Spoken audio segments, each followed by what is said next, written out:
Hey you guys, how are y'all this morning? I am in my bedroom teaching you this lesson. Isn't this crazy? Okay, so first thing, I wanted to go over your spelling list with you this week, okay? So when you guys go to school today, you will pick up your new packet, okay? And I know we don't really talk about it on this list very much, but I wanted to remind you guys, where's my mouse? I wanted to remind you guys that your high frequency words are over here. And these are the words that we use in our sentences and that we usually play charades with or play SWAT with, okay? So just really quickly, I want to run through these, but you'll do some more with these later, and then we'll get to spelling, okay? So this is couldn't, stands for what? Could not. Don't stands for do not. And then we've got some regular words. However, here's another contraction. I'll stands for I will. Live. Put. Should. That's. Here's another contraction. That stands for that is. Very. And then another contraction. Your. You are. Okay? So remember, contractions have the apostrophe, right? That piece of punctuation up here that separates the first part of the word and the last part of the word, okay? So, your spelling words this week. Let's get over here to those.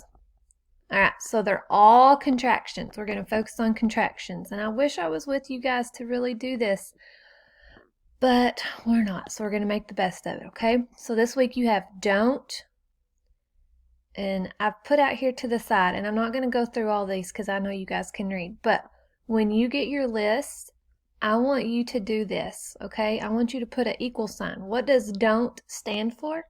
It stands for do not, okay? Think about, can you use that in a sentence?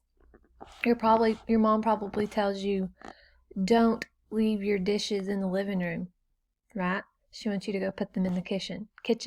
Do not leave your dishes in the living room if you even get to take them in there. My kids don't get to. Anyways, so we've got don't, will, it's, I've, and remember, because this is talking about I, the pronoun, you still have to capitalize it, okay? Didn't, your, that's, wasn't, you've, whose, they'd, and aren't. Okay, and you can work with your challenge words, wouldn't and there.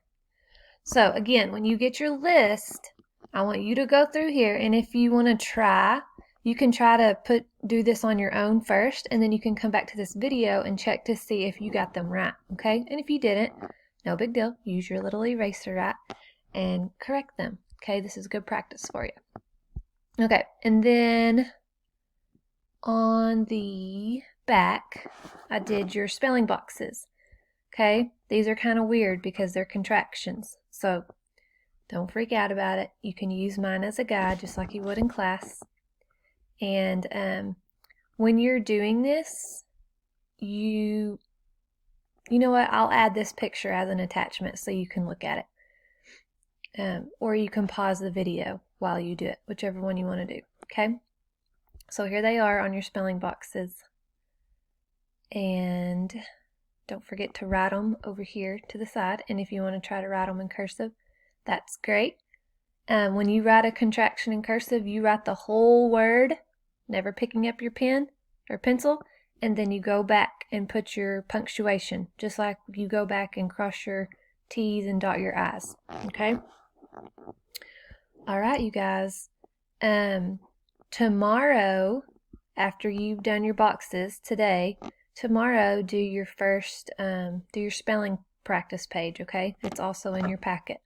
And remember, don't stress out about these things. There's like one thing per day for me that you need to do, okay? I sure do miss you guys. Can't wait to see you again. And I hope you have a great week. Love y'all. Bye.